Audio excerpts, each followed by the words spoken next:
Hello and welcome to Stage C, and of course, thank you for joining us for this session. With us today, an HR consultant and advocate for healthy careers, who is not just going to elevate your skills and navigate the dynamic landscape of global hiring, but also help you understand your role as an HR in this evolving market. Please welcome Danica Ristić. Danica, are you with us? Yes, hello, and thank you for having me. Danica, are you enjoying the conference so far? How is it going? Very much. I have to say, this is my fifth HR week, and it's so wonderful seeing that each year we somehow manage to top ourselves and get even new, fresh ideas into the market.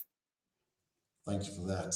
Danica, the stage is yours. I will be back just at the end of the session with some questions if we have time. Hopefully, we will. The stage is yours. Good luck. Thank you. Thank you so much. I think we're live and you can see the presentation. Please let me know if there's anything glitching. I could talk about this topic for hours and days probably, but we have 25 minutes, so I will try to keep it short and sweet and make sure that you guys have all the info that you need when it comes to the world of global hiring. So, what are we actually going to discuss today? So, first of all,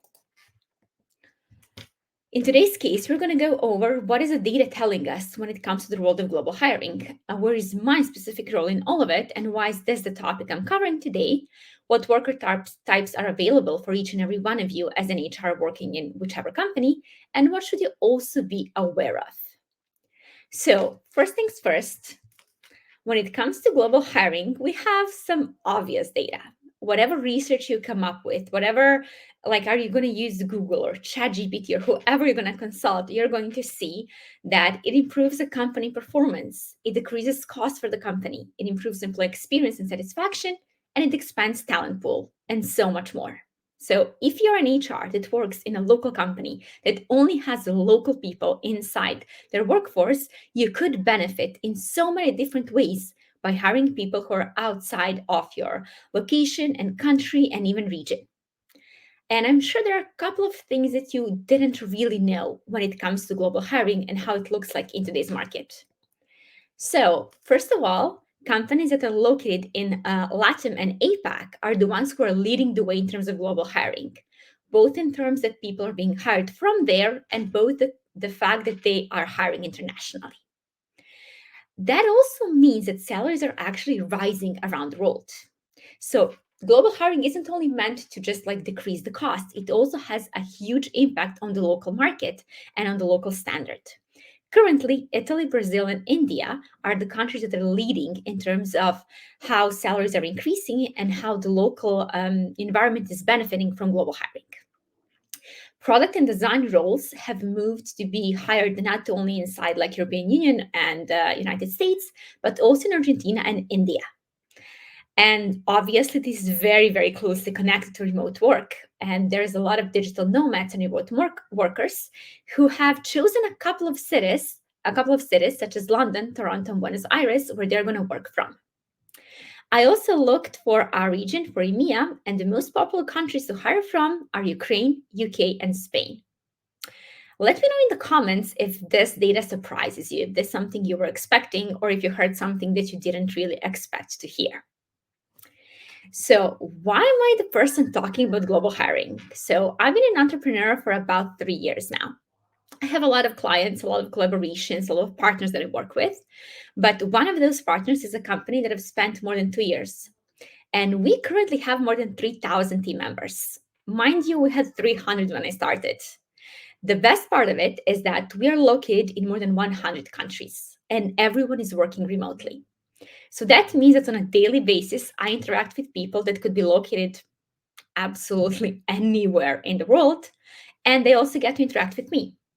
And there are so many different benefits, not only for the company, as I mentioned in my first slide, but also for me personally, to be working with people who could be located absolutely anywhere, to learn from them, and to just introduce my culture and my perspective into their world of work. So, what does this mean for you as an HR? Before, when you were considering hiring from a different location, different country, different region, it was very, very confusing. You didn't know what kind of worker types you could possibly have. You didn't know where you could go and look for that. There wasn't really a lot of information. So now there are many, many companies in the market that can help you with this. And one of the events that pushed this forward was obviously the pandemic.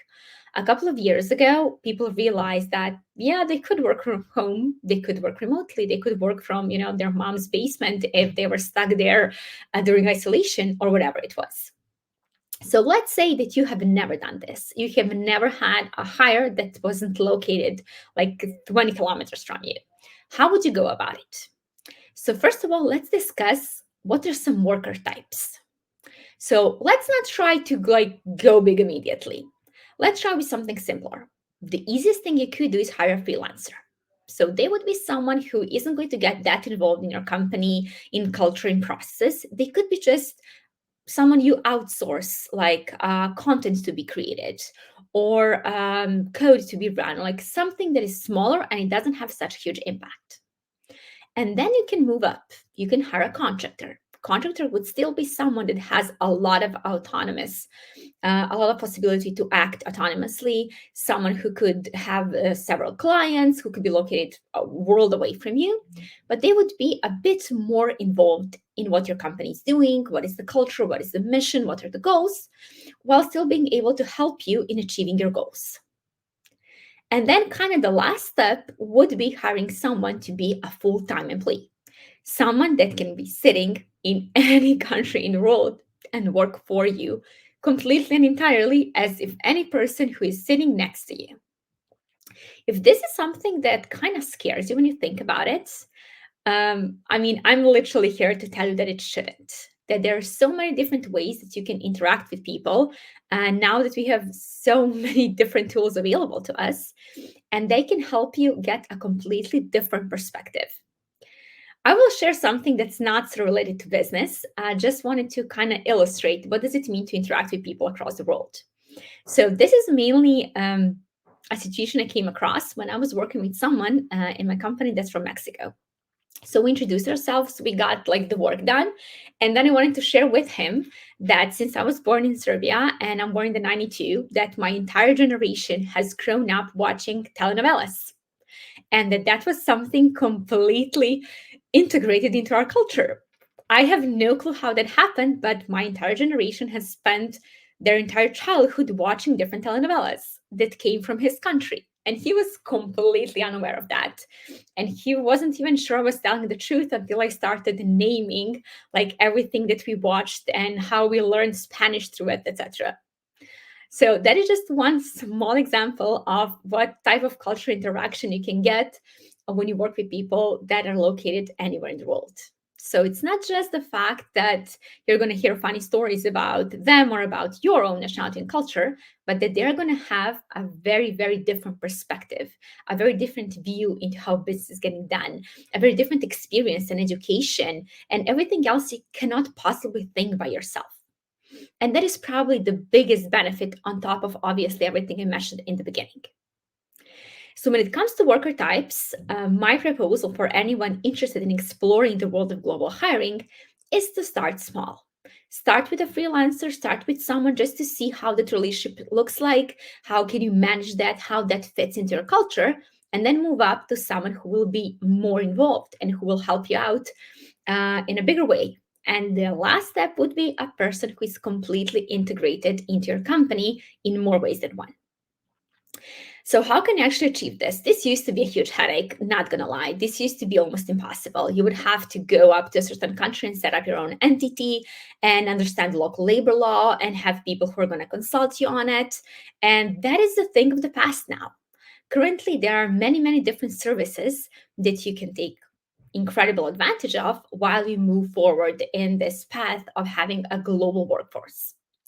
So first one would be a service that would just require contractor management, the possibility to hire anyone in the world who would be your contractor and making sure that obviously everything is compliant enough in both their country and yours as well. This is the same as for freelancers. Obviously, there are a lot of legal implications involved, but the service covers that entirely. Secondly, something that's very popularly called employer of record. It's an American term, but it is used worldwide. And it means that you partner up with an entity that processes full-time employment for you. So you would be obviously sitting in your own country, whatever that country is, and working with a provider that has their own entities built out wherever you need people to hire from. So again, completely legal, completely compliant, and incredibly easy to set up. In this case, you would not worry about the local labor law. You would not worry about the fact that certain countries have 13th or 14th salary, or what is the accrual for vacation time, or like what are the laws around maternity leave, etc. Your service provider would have all the information for you, and they would provide you with resources, with support, and with whatever else that you need in order to be able to process this. It's literally very, very little involved on the side of legal and compliance, because the service provider takes care of all of that. In some cases, and we have a lot of companies that do this, you would kind of elevate yourself in a way that your entire workforce would be distributed. Your entire workforce would be located everywhere in the world without having a centralized location, without having a headquarters or whatever. In that case, usually you would also start using global payroll. That means that you would only pay workers through that service because you would have to set up your own entities in those countries. But again, a company, a provider of service would help you out with all of this. If you were ever considering, should I go global? The answer is always going to be yes. We have so much at our disposal now as anyone who works in HR. We are not tied to a certain location. We are not tied to a certain government or region or whatever. We have a plethora of services at our disposal to be able to elevate. So if you're struggling and there is a problem that your company is facing and there is a challenge that you're not sure how to fix, let's say you're located in Serbia and you're dealing with a certain challenge. How would you ever possibly know how people have dealt with that challenge in Germany or in Switzerland or in Buenos Aires or somewhere else in the world? By expanding your workforce, you allow yourself to outsource all of the difficult part of it, such as like local labor laws and compliance, and have the full benefit of having someone who would be there to give you that perspective that you couldn't possibly have by yourself. So obviously in the comment chat, feel free to ask any questions or any additional information that you may need when it comes to how we break down worker types and how we break down services, and what would be kind of the initial first step for you. Moving forward, I want to discuss, okay, what are the potential challenges of this? There must be a reason why a lot of companies, especially located in the Balkan region, haven't really gone for this. So usually they start with the first step, which is local labor and compliance. Like, how can you possibly know that information? And also have to consider that the information is changing frequently. Like, we don't have local labor laws that are like 10 years strong. Basically, every year there's something that changes in around how payroll is processed, or how many days off, or which vacation or parental leave, etc. So everything I've said so far should give you a good insight into how this is no longer a challenge for you, because there are companies entirely dedicated just to knowing all of this information and providing it to you in a way that makes sense for you, that cuts off on the hours invested, and it also allows you to spend your time focused on something else. However, obviously, as with any change, there would be change management involved. So I also want to talk about two potential things. One is the time zones and async work. So as I mentioned, starting small, meaning starting with freelancers and contractors, would be a good step. Additionally, a good first step would be to stick to the same or similar time zones. So that doesn't mean that it's going to have to stay like that forever. But in the beginning, while you're still kind of tapping your foot inside the world of global hiring and still not sure how it's going to look like for you and your company, start locally. Start with the countries next to you. Start with the countries where there's only like 1 or 2 hours of difference and where there is huge overlap. That doesn't mean that you cannot function successfully while working with people across the world from you. You absolutely can.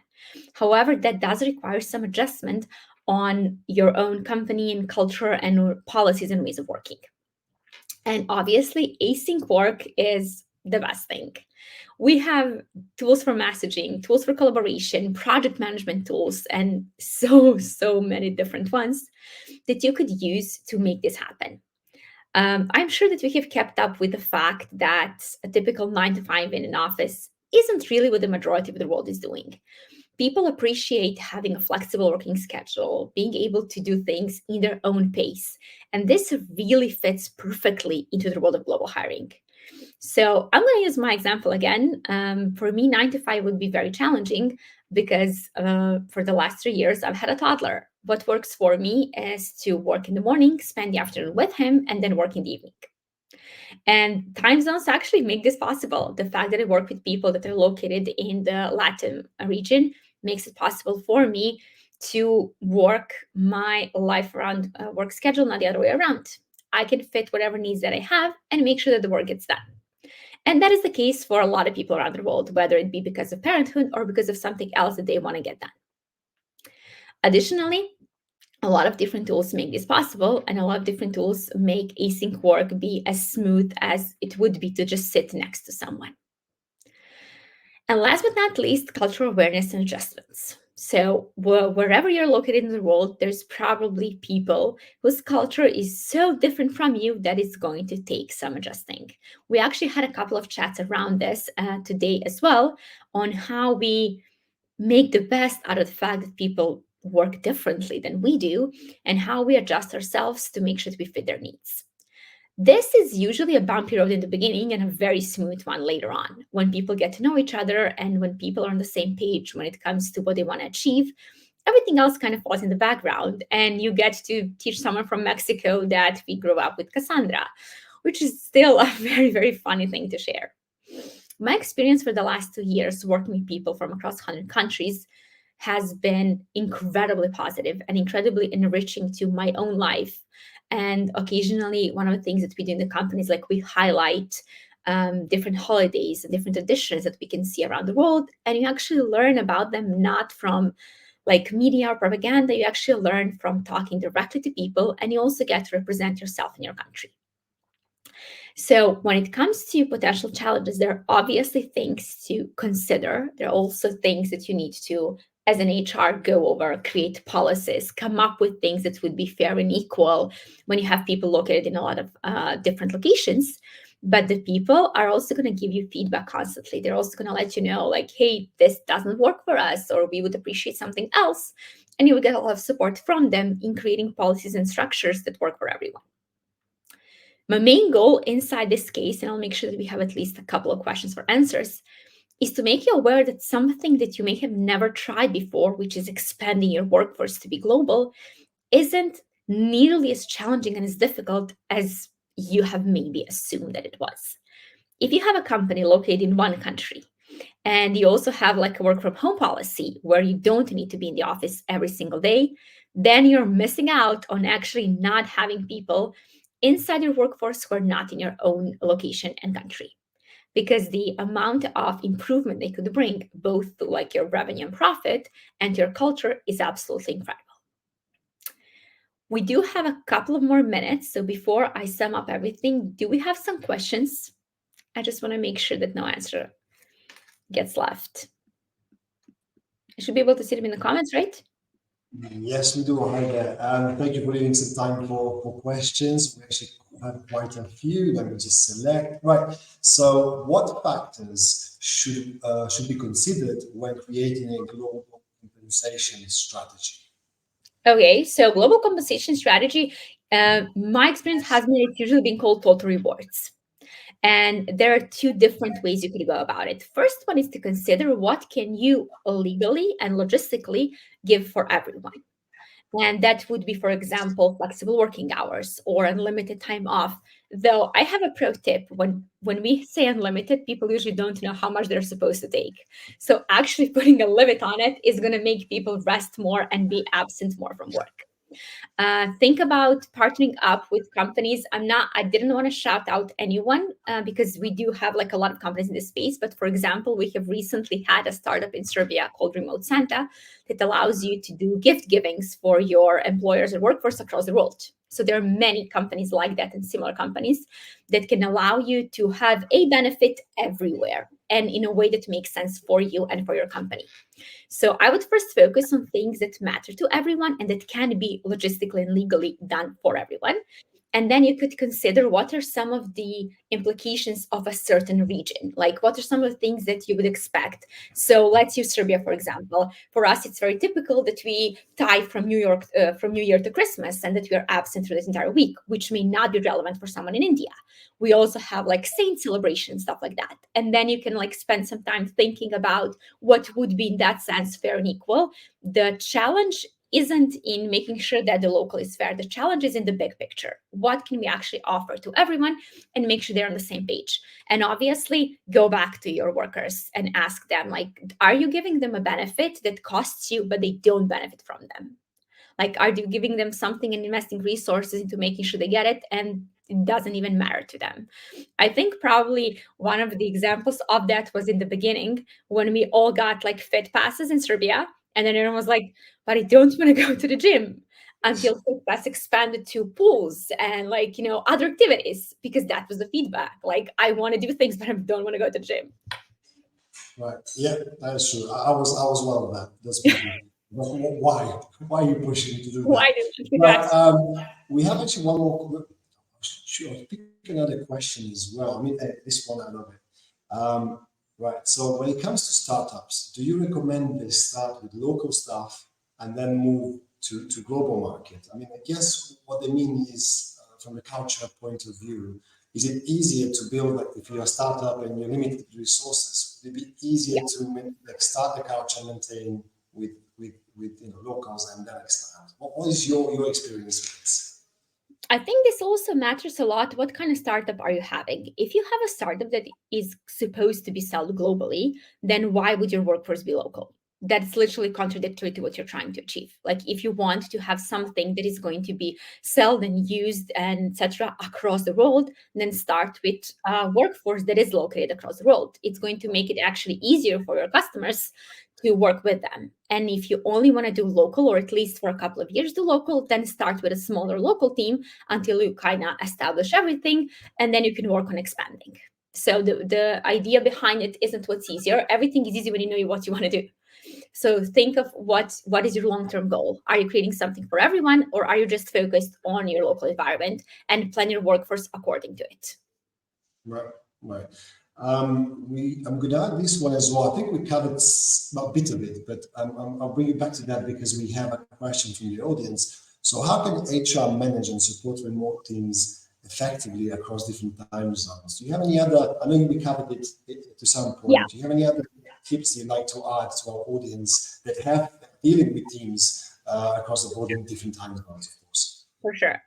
And for everyone else who had a question, feel free to DM me on LinkedIn. I'll make sure to get to each and every one of you if we don't have the time now. So let's say you're a HR located in a time zone and you have people located everywhere. Work first on the resources that you can use async, and your company can as well. That means building a knowledge base or a learning management tool, e-learnings, recording yourself doing training, etc. And make sure that you keep track of what are the issues. Like, if they keep stumbling on a benefits package, or if they're so confused about the tooling or something like that, create resources for them to be able to access them when you're not working. And then you can also occasionally do certain office hours that are outside of your typical time zone to make sure they can drop by, get to know you, and just, give them that one-on-one time. Thank you for that. We are nearly done with our time, but I would love to use this opportunity to ask you any final thoughts, any final tips on this topic that we covered today for our audience. For sure. Being a millennial and an HR, I am amazed by the amount of opportunities that we have. Like, we literally have no limits when it comes to what we can achieve through our company, through our role, and through ourselves. And my biggest concern would be that we waste them. So make sure that you explore what is out there for you and how can you elevate both yourself and your company through your role. Well, thank you for that, Yeah. Danica, and thank you for this inspiring session. I think people will be braver to enter the global workforce. I know many that are scared of that.